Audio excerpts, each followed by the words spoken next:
Sud Radio, les vraies voix qui font bouger la France, 19h-20h, les vraies voix qui font rouler la France.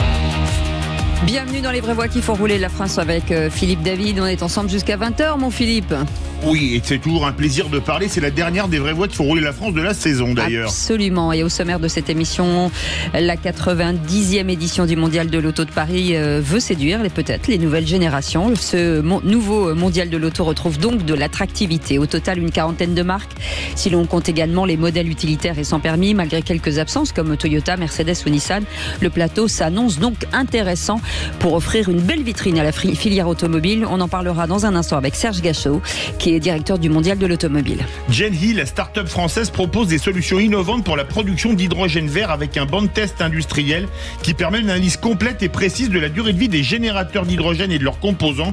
Sébastien Lepolès, président de Genhi, sera en notre compagnie. Et puis BIV accompagne les entreprises dans la transition vers les véhicules électriques en simplifiant avec des solutions concrètes, notamment la location longue durée, des cartes de recharge, avec des réponses sur les coûts, les infrastructures de recharge et les besoins des collaborateurs. Solal Botbol sera avec nous, PDG et cofondateur de BIV. On vous souhaite la bienvenue, c'est les vraies voix qui font rouler la France. Les vraies voix Sud Radio. Et juste avant d'accueillir notre prochain invité, Serge Gachot, directeur du Mondial de l'Automobile, un coup de gueule avec notre auditeur du jour, Vincent, qui est avec nous, qui nous appelle de Strasbourg. Bonsoir Vincent. Bonsoir Vincent. Bonsoir à vous, je vous remercie de me prendre à l'antenne. Avec plaisir. Qu'est-ce qui se passe, Vincent ?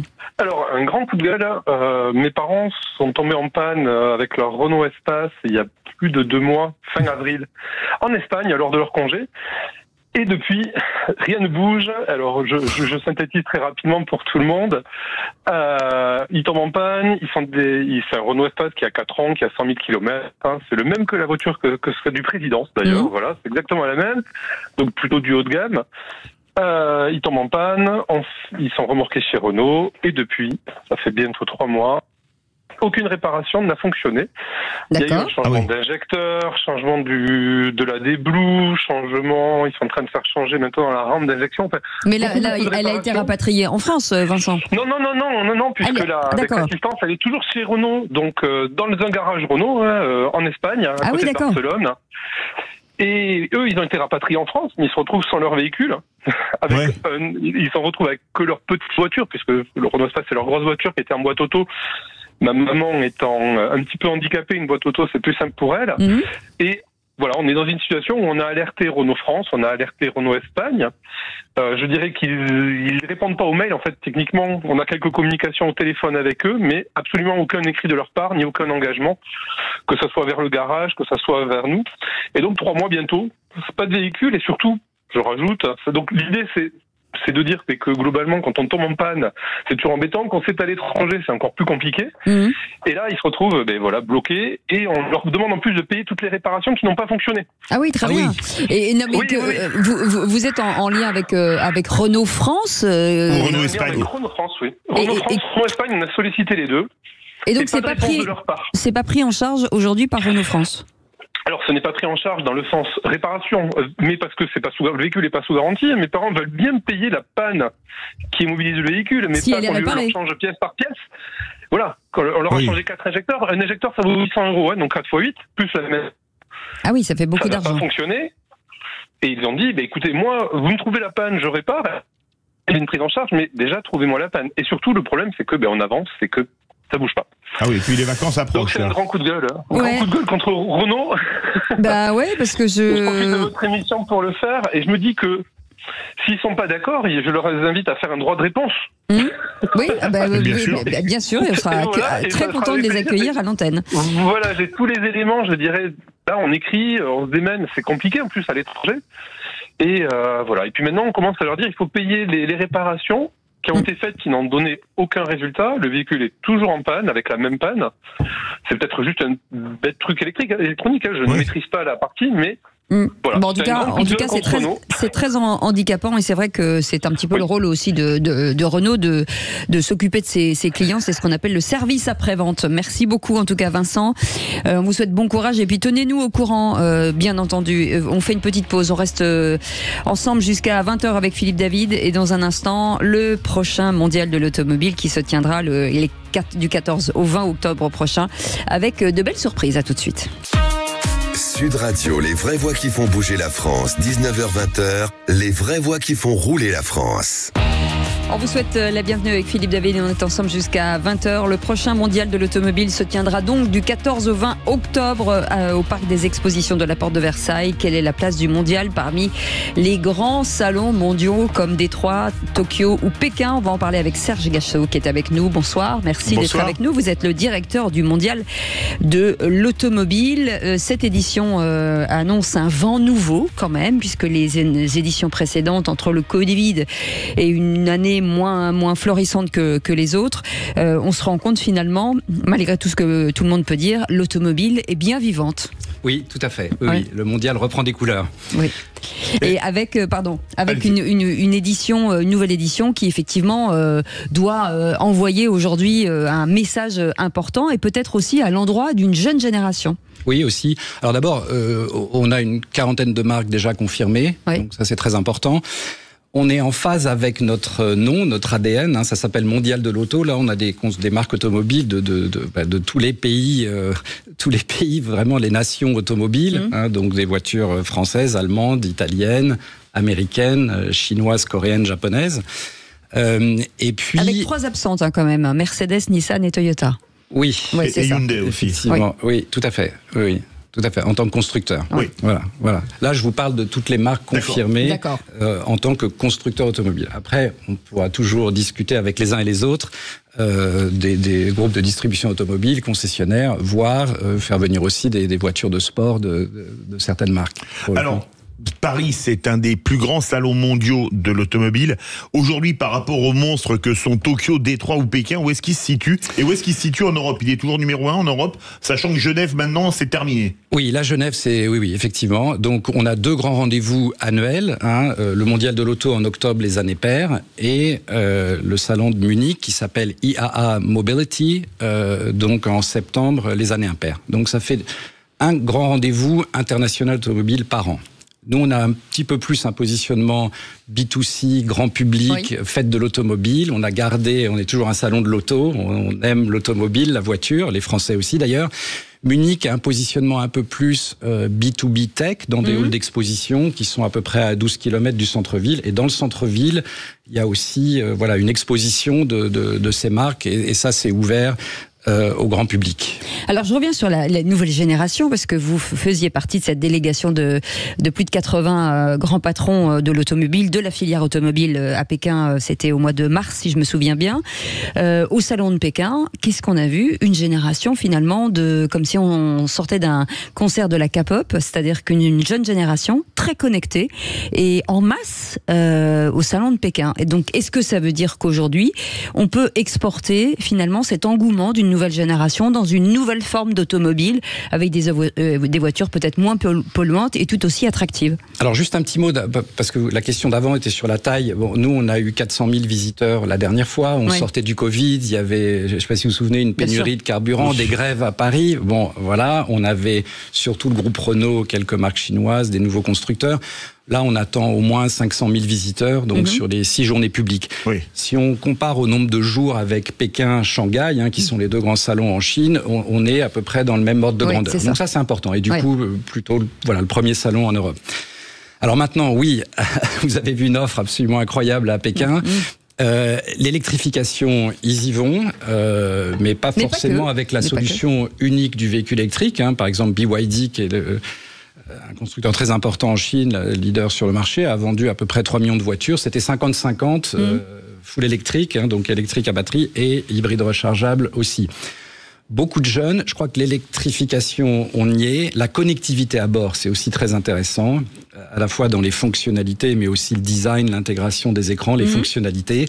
On était ensemble à Wuhan, nous on s'est retrouvés à un moment arrêtés à côté d'une voiture qui n'avait pas de chauffeur. Enfin voilà, il y a beaucoup de taxis avec déjà des voitures autonomes. Enfin ça bouge très vite et effectivement, c'était très jeune, ça grouillait de partout. Alors dans l'automobile, l'acheteur moyen a quand même 54 ans de voitures neuves. Bon après, il y a aussi des voitures d'occasion. Mais c'est vrai qu'au dernier mondial de l'auto, on s'est rendu compte que le public était plus jeune, sensiblement plus jeune et beaucoup plus féminin aussi. L'angle, ce serait... Alors nous, on veut faire une grande fête de l'automobile, je vais en parler un peu, mais l'angle intéressant aussi, c'est le sport automobile et notamment une série sur Netflix, voilà, sur la Formule 1, qui a beaucoup rajeuni le public et qui l'a rendu aussi...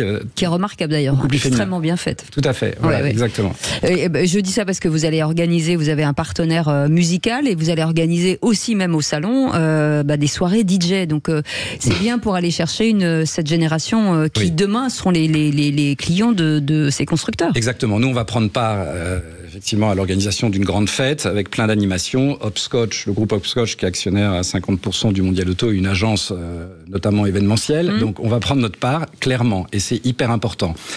Évidemment, les uns et les autres sur leur stand organisent plein d'activations aussi. Il y aura des concerts, il y aura des influenceurs. Enfin, ça va être vraiment une très grande fête.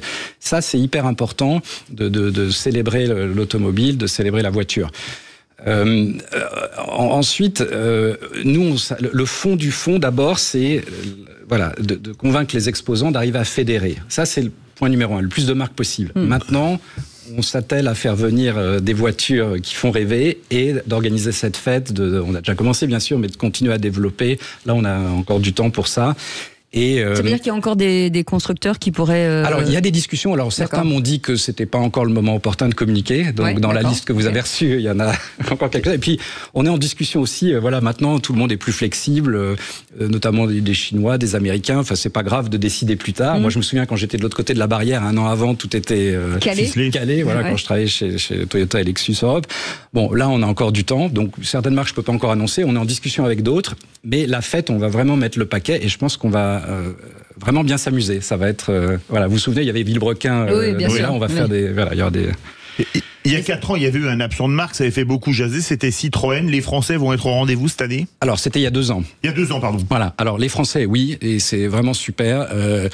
Renault vient avec les 5 marques du groupe, donc Renault, Dacia, Alpine, Mobilize et Renault Pro Plus. Il y aura même un 6e stand de Renault, mais ça c'est une surprise. Et on a l'essentiel chez Stellantis avec notamment Peugeot et Citroën. Donc il y a 2 ans que Citroën n'est pas vu. Donc si on prend ces marques françaises, et je compte pas les microcars comme Ligier, Exam et quelques autres marques de voitures de sport, mais avec ces marques-là, on a déjà une représentativité du marché français de plus de 50%. Donc ça, c'est déjà très satisfaisant. Et puis, on offre aussi l'opportunité, puisque Stellantis et Renault ne sont pas dans le même hall, donc on a l'opportunité, pour des marques étrangères, d'être pas loin des constructeurs français en France. Ce qui est aussi intéressant pour nos exposants, pour le trafic, pour leur retour sur investissement. Alors on parle d'avenir aussi sur ce mondial de l'automobile, forcément, puisqu'on parle technologie, avec des équipementiers, on va parler de toute cette technologie qui arrive. Oui, de plus en plus, exactement. Oui. Alors, nous, on n'a pas un ADN, une histoire d'équipementier comme il y a pu avoir au Salon de Francfort, mais c'est vrai qu'il y en a de plus en plus qui sont intéressés. Donc, évidemment, il y a les fournisseurs d'énergie, de bornes de solutions de recharge. Bien sûr. Donc là, il y a tout un écosystème, et c'est très intéressant. D'ailleurs, on aura des essais routier. Alors on part par derrière, on Vanves ici au Millau, parce que si c'est du côté de la porte de Versailles, ce sera au Hall 7. Exactement, sur les terrasses du Hall 7, ça s'appelle Terrasse H, tout à fait. Et on a aussi des acteurs, par exemple des fournisseurs de batteries, qui sont là aussi, des équipementiers, Valeo, qui est toujours très fidèle au mondial de l'auto, donc que je salue au passage, parce que il joue le jeu à chaque fois. Incontournable, Valeo. Oui, incontournable, exactement, et qui est pas mécontent de se rapprocher du public plus B2C. Et puis, on aura aussi des cabinets de conseil, et aussi l'accessibilité, c'est très important. Bon, comme vous savez, on est de moins en moins propriétaires, de plus en plus utilisateurs, donc l'accessibilité, location, leasing, abonnement, location par abonnement. Ça veut dire qu'on repense même... il faut penser à l'accessibilité, voilà, et que ce soit accessible. On n'arrivera pas à faire la transition écologique si c'est pas accessible aux classes moyennes. Il y a 2 ans, ce qui avait marqué les visiteurs, c'est que la présence chinoise était massive. Est-ce que ça va être encore le cas cette année? Alors, on a à peu près le même nombre de marques chinoises confirmées pour l'instant, mais en proportion. Qui arrivent. Oui, quelques nouvelles, exactement. Oui, quelques nouvelles, c'est intéressant. Il y en a par exemple Alors, vous avez Xpeng, mais qui est assez connu, mais ce qui est intéressant avec eux, c'est que... BYD, oui, mais ça, ils étaient déjà là, effectivement. Mais BYD, oui, arrive en force, effectivement. Et BYD est aussi fabricant de batteries et fournit des batteries ou des composants à des très grands constructeurs automobiles mondiaux. Xpeng, par exemple, ça va être une belle surprise, sera là avec une voiture volante, hein, donc on aura même une voiture volante au Mondial de l'Auto. Il y en a un autre qui s'appelle Skyworth. Alors lui, ils ont réussi dans l'électronique. Cécile, vous l'avez vu à Pékin. Voilà, réussi dans les téléviseurs. Ensuite, dans les panneaux solaires, il arrive dans l'automobile. Enfin voilà. Donc ça va être, mais en proportion, puisque maintenant on a au moins 40 marques déjà confirmées, qu'il y en aura quelques-unes en plus. En proportion, ce sera beaucoup plus faible que la dernière fois. Est-ce que le marché français est stratégique pour les constructeurs chinois pour qu'ils viennent à Paris en nombre? Oui, quand on vient en Europe, je dirais, si à court terme on n'attaque pas le marché français et le marché allemand, c'est que, les constructeurs ne peuvent pas se permettre de rester juste dans les pays scandinaves. Alors c'est vrai que c'est l'acceptabilité quand même là, c'est un peu plus simple. Hein. Ils sont passés très vite à la voiture électrique, mais oui, il faut quand même sérieusement attaquer le marché français et le marché allemand. C'est très important. Et donc certaines marques vont être là, pas seulement pour la partie notoriété, mais aussi pour trouver des distributeurs, concessionnaires, voire des importateurs.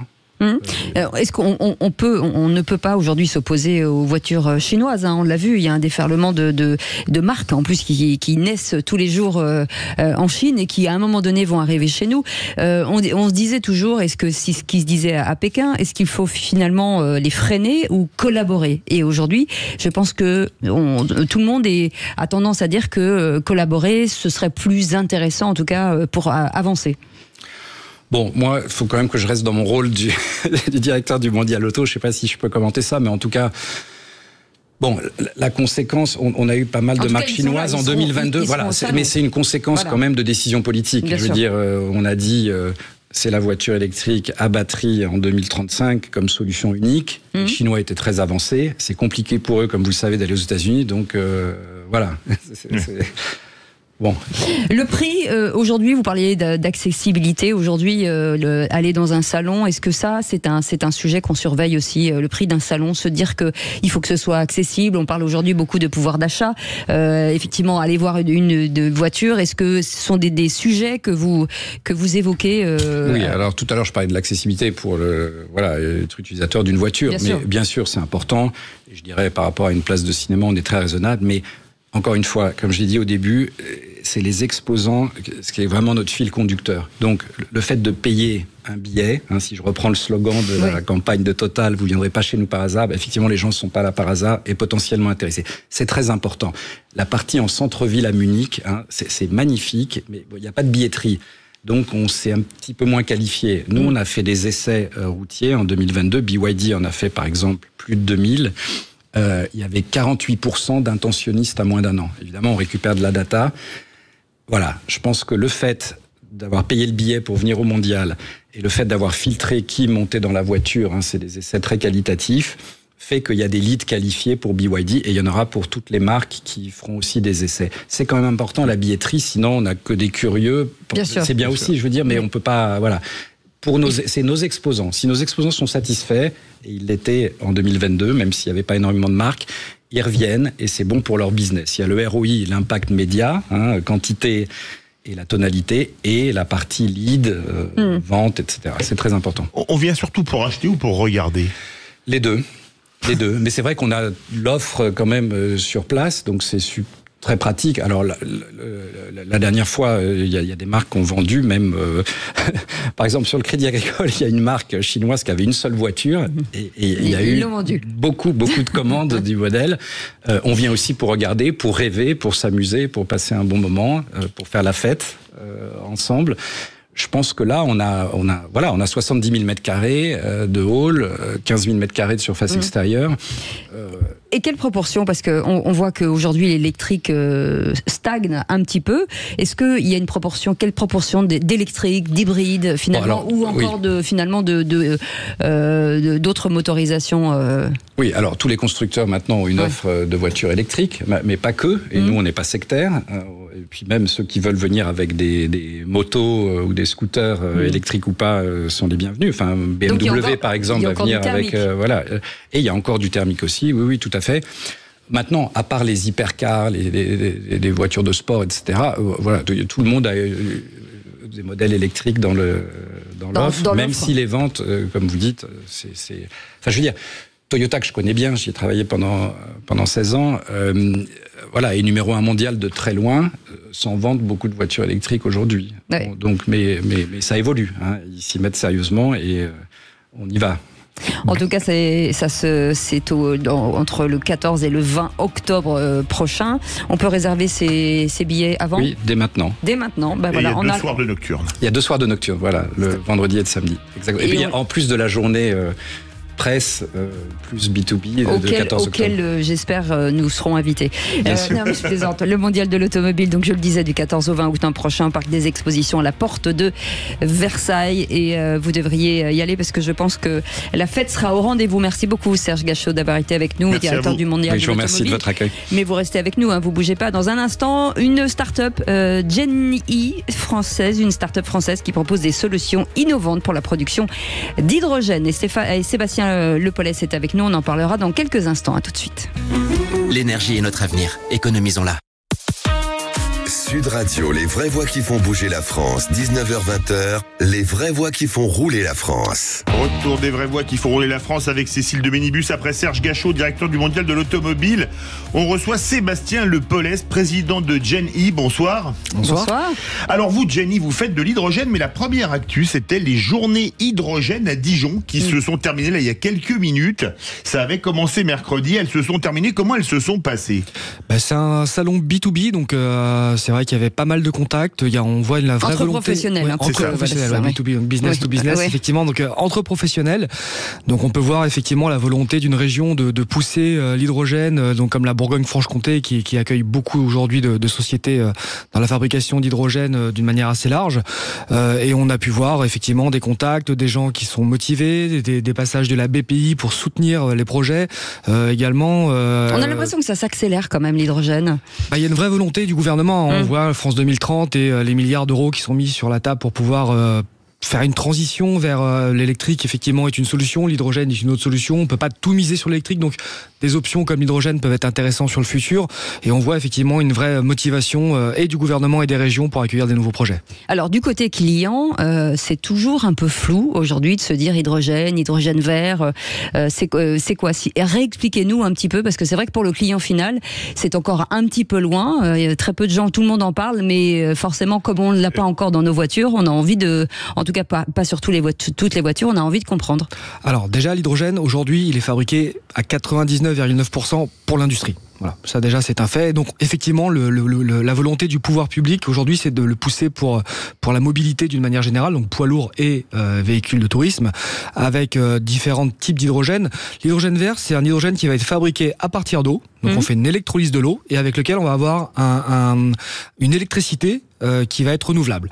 En France, ou en tout cas qui n'émet pas peu de CO2. Donc en France, on a la chance d'avoir le nucléaire, et le nucléaire va nous permettre effectivement, par rapport aux usines à charbon qu'on a actuellement en Allemagne notamment, on va avoir la chance de pouvoir badger notre hydrogène faible en carbone.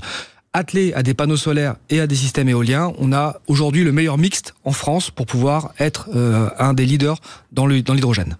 Alors, quels modes de transport vont aller le plus vers l'hydrogène ? Notre ami Serge Gachot a travaillé chez Toyota, on connaît tous la Mirai, qui est quand même c'était pas un jeu de mots, le vaisseau Amiral des voitures à hydrogène. Mais est-ce que ça va être les poids lourds ? Est-ce que ça va être les trains ?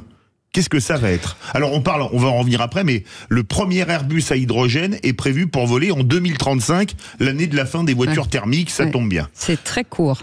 Alors, nous, on est vraiment, on a vraiment été notifié dans ce qu'on appelle un PIEC, c'est-à-dire une subvention européenne qui s'appelle H2Move. Donc, on est vraiment dédié à faire des stations-service pour mailler le territoire européen.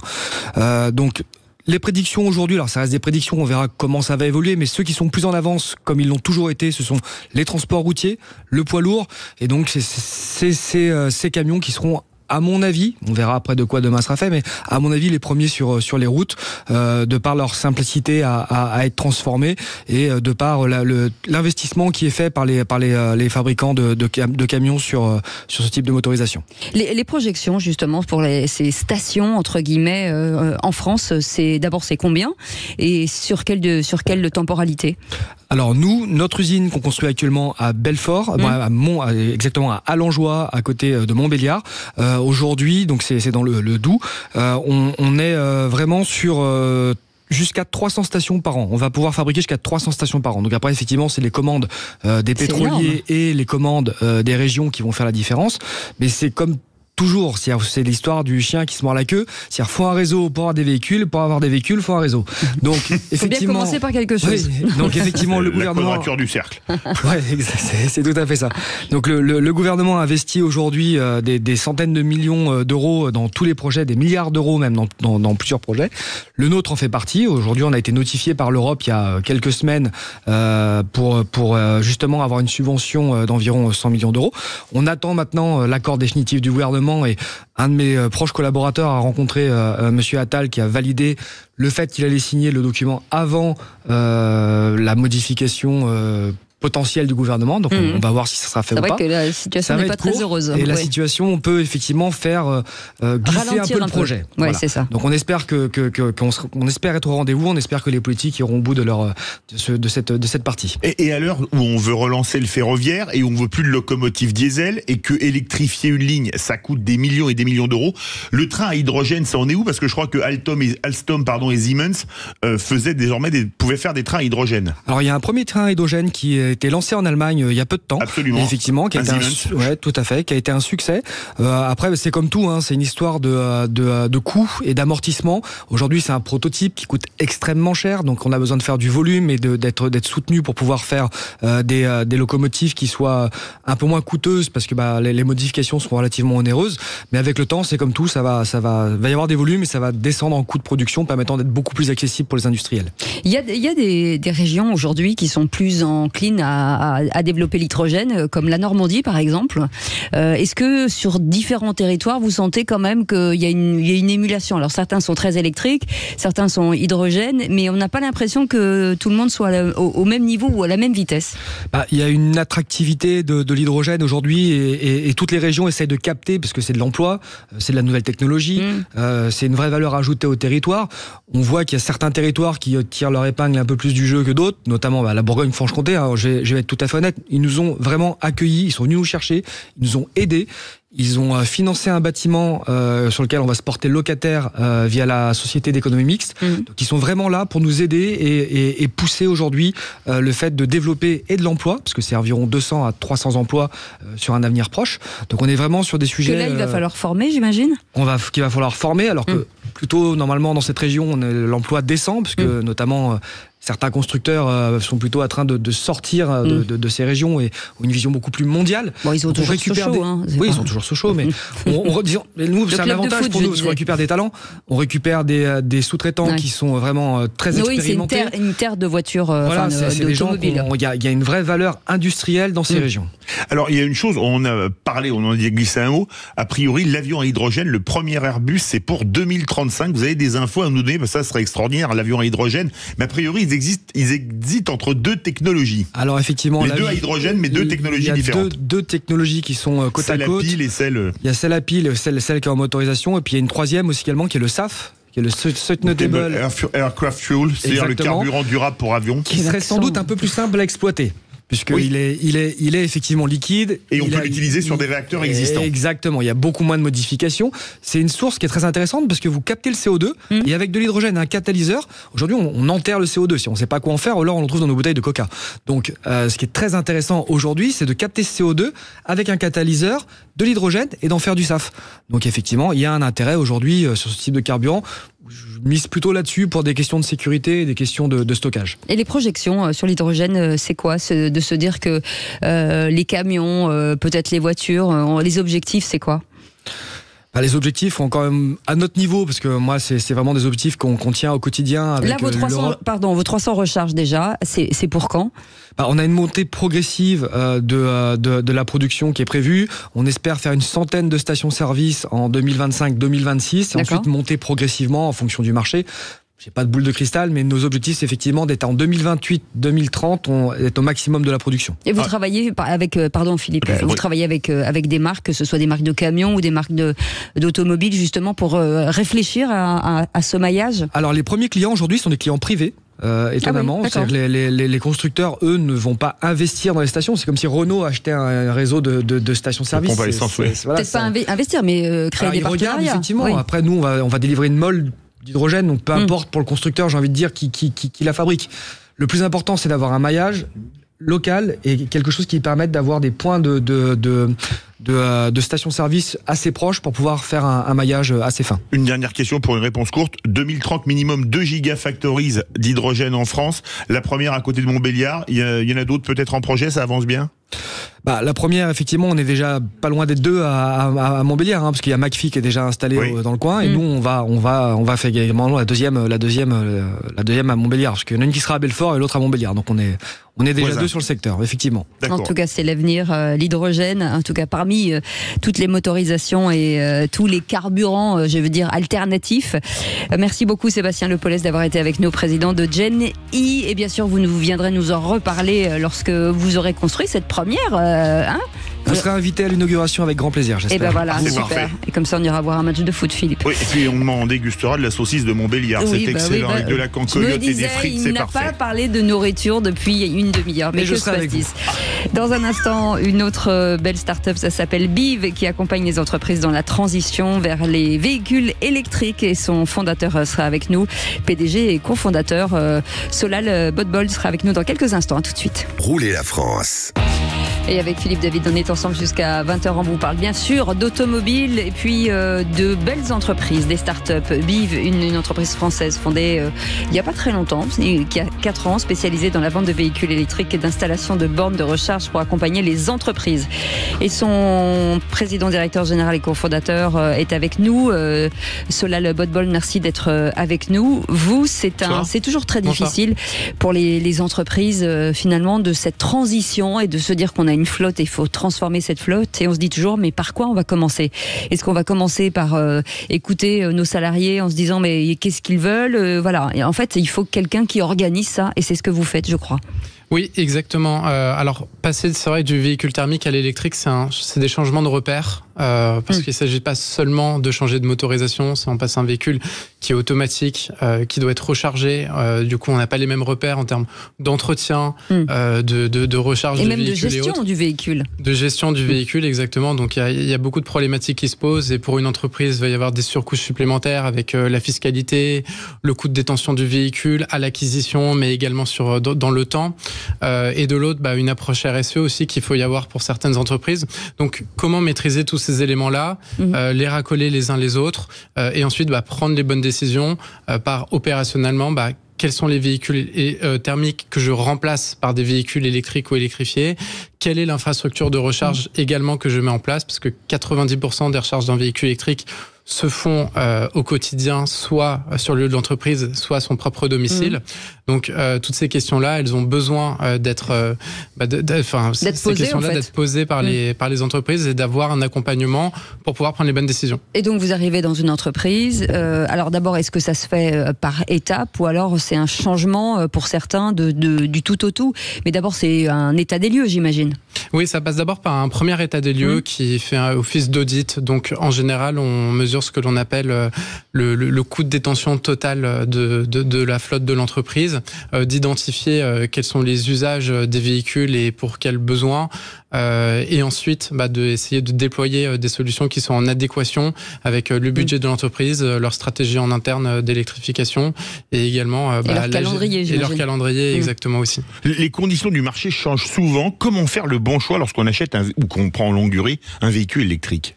Alors, c'est une excellente question et je pense justement, vous avez parlé de location longue durée. Je pense que le choix du financement, il est aussi important que le choix des véhicules.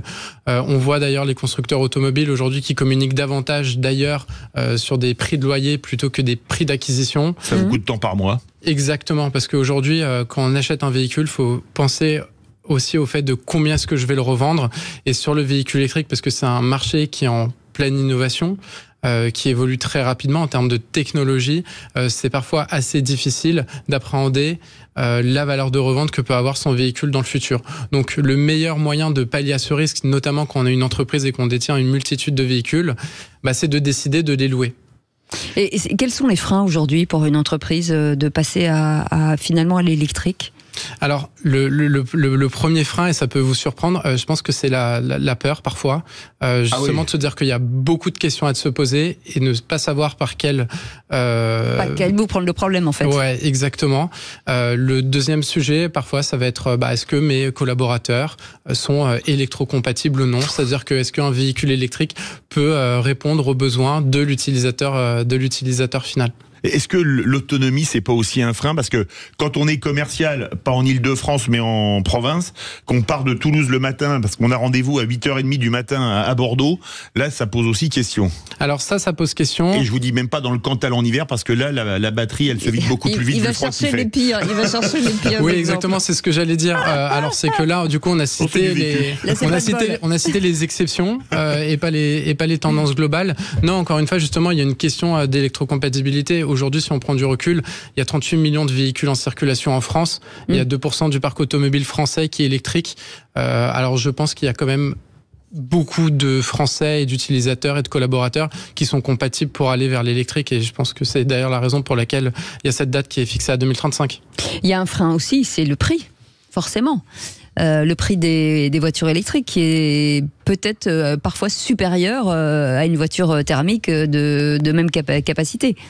Alors nous, ce que l'on remarque, c'est que les entreprises font l'exercice de prendre le budget pas seulement à l'acquisition, mais en fait sur le coût de détention, parce que potentiellement sur plusieurs années, c'est ça. Vous pouvez avoir un véhicule électrique qui à l'acquisition peut être plus cher. Mais en tout cas sur la partie entretien, elle l'est beaucoup moins, et également sur la partie recharge. On en parlait il y a quelques minutes avec Serge Gachot. Quand on parle voiture électrique, on parle beaucoup de véhicules chinois. Est-ce qu'ils sont encore compétitifs avec les menaces de surtaxe européenne à horizon de quelques jours ? Alors ça a un impact qui est réel, parce que vous avez des marques comme MG qui sont imputées d'une taxe à 38,1%. Ouais. Donc pour elle ça l'est. Moi la tendance qu'on peut voir avec cette entre guillemets surtaxation, c'est que c'est le consommateur final qui est pénalisé, parce que la compétition fait en sorte de baisser les prix. Et là en fait ce qu'on est en train de dire, ce que vous étiez en train de dire juste avant, c'est tiens, est-ce que la voiture électrique c'est cher ? En fait là on va juste laisser les prix hauts. Donc oui, là aujourd'hui les véhicules électriques pour certains ils sont beaucoup moins compétitifs qu'avant. Est-ce que c'est une mauvaise chose ou pas ? Ça c'est pas à moi de me prononcer dessus. Moi je suis pour la compétitivité de manière générale. Chez vos clients, la transformation. Ah oui, pardon. Certains constructeurs vont. Oui, c'est vrai. BYD est en train de développer des usines également en Europe. Chery aussi. Ouais, exactement. Est-ce qu'ils viennent vous solliciter ? Qui ça ? Les constructeurs chinois. On a eu la chance d'être invité par BYD, oui, fin avril. Du coup, on a été en Chine lorsqu'il y avait le salon de Pékin, mais on a été à Shenzhen directement. Ah mais ils sont forts, ces Chinois. Quels sont les modèles les plus demandés chez vous ? Alors nous, ce que l'on a dans nos statistiques, si on représente le marché français, on est aussi sur la cible entreprise. Donc en général, on est sur des véhicules qui sont un peu plus premium que le particulier. Oui. Du coup, par rapport à cela, on retrouve forcément de la Tesla avec de la Model 3, de la Y, oui. De la Renault Megane E-Tech, des véhicules coréens tels que Hyundai qui ont du coup des puissances de recharge aussi qui sont très rapides avec des architectures 800 volts. Donc il y a un mix, mais en général forcément vous avez Tesla qui tire vers le haut. Le temps qu'il faut aujourd'hui pour faire cet audit et pour transformer un parc, alors on parle pas d'un parc de 5000 voitures, mais même pour une entreprise qui a 10 collaborateurs, ça prend du temps, puisque vous disiez qu'il faut quand même que le salarié puisse, ce soit pas une contrainte en fait. Donc ça veut dire que est-ce qu'on travaille aussi sur l'immeuble, sur la maison, sur est-ce qu'il faut tout anticiper? Alors, c'est une excellente question. Ça va dépendre de la typologie. Aussi, moi, tiens. Ça dépend de la typologie. Ça dépend de la typologie de clients. Mais par exemple, là, vous prenez l'exemple du coup d'une flotte de 10 véhicules. En général, les entreprises passent majoritairement d'ailleurs par du leasing. Tous les contrats n'arrivent pas à échéance à la même date, du même jour, de la même année. Donc ça se fait au fur et à mesure du temps. Donc en fait, en général, elles le font par étapes et elles renouvellent leur flotte au fur et à mesure du temps. Elles démarrent aussi, notamment quand on prend l'exemple d'une flotte de 10 véhicules, ça démarre en général par la direction pour aussi montrer l'exemple aux collaborateurs, parce qu'on peut avoir ce biais de se dire tiens, on me dit de faire la chose, mais par contre ma direction ne le fait pas. Donc voilà, il y a ces éléments qui sont mis en place. Après, développer l'infrastructure de recharge, les véhicules vous les commandez parce que c'est du véhicule neuf, donc vous avez en général un peu de temps pour pouvoir l'installer si vous le faites en parallèle. Quelles entreprises font appel à vous? Surtout des PME, TPE?